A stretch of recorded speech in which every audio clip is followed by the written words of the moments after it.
Le 8 décembre 1854, Pie IX, au milieu de 53 cardinaux, de 43 archevêques et de 100 évêques venus de tous les points du monde, se leva dans sa plénitude de son autorité infaillible et définit et proclama le dogme de l'Immaculée Conception. En conséquence, après avoir offert sans relâche dans l'humilité et le jeûne nos propres prières et les prières publiques de l'Église à Dieu le Père par son Fils, afin qu'il daignât par la vertu de l'Esprit Saint diriger et confirmer notre esprit.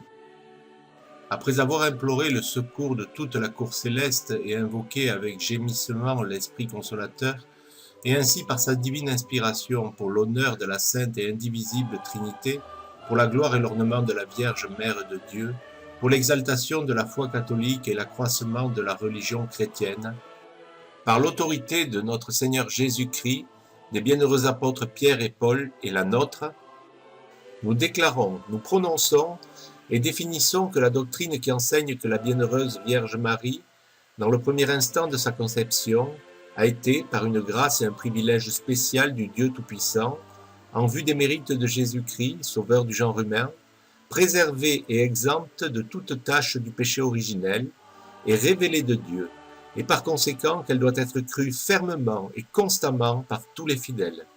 C'est pourquoi, si quelques-uns avaient la présomption, ce qu'à Dieu ne plaise, de penser contrairement à notre définition, qu'ils apprennent et qu'ils sachent que condamnés par leur propre jugement, ils ont fait naufrage dans la foi et cessé d'être dans l'unité de l'Église, et que de plus, ils encourent par le fait même les peines de droit s'ils osent exprimer ce qu'ils pensent de vive voix ou par écrit, ou de toute autre manière extérieure que ce soit.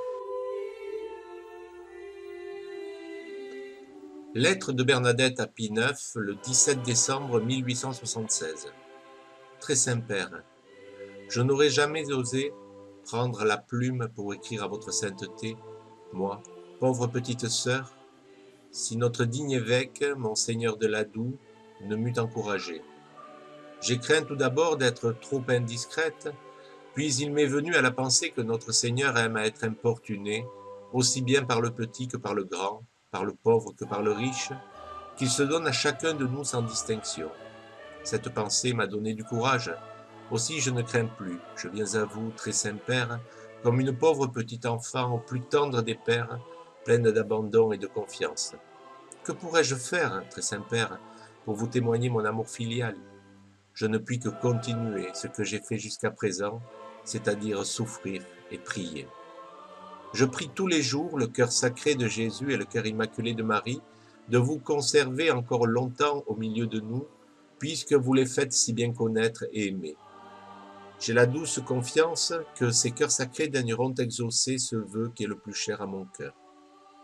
Il me semble, lorsque je prie selon les intentions de votre sainteté, que du ciel la très sainte Vierge doit souvent jeter son regard maternel sur vous, très Saint-Père, parce que vous l'avez proclamé immaculé. J'aime à croire que vous êtes tout particulièrement aimé de cette bonne mère, puisque, 4 ans après, elle vint elle-même sur la terre dire « Je suis l'Immaculée Conception ».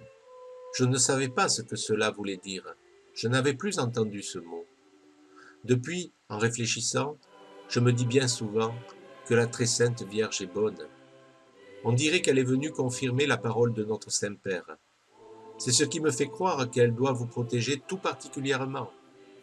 J'espère que cette bonne mère aura pitié de ses enfants et qu'elle daignera mettre encore une fois son pied sur la tête du maudit serpent et donner ainsi un terme aux cruelles épreuves de la Sainte Église et aux douleurs de son auguste et bien-aimé pontife. Je baise très humblement vos pieds et je suis avec le plus profond respect, très Saint-Père, de votre sainteté, la très humble et très soumise fille, Sœur Marie-Bernard Soubirous.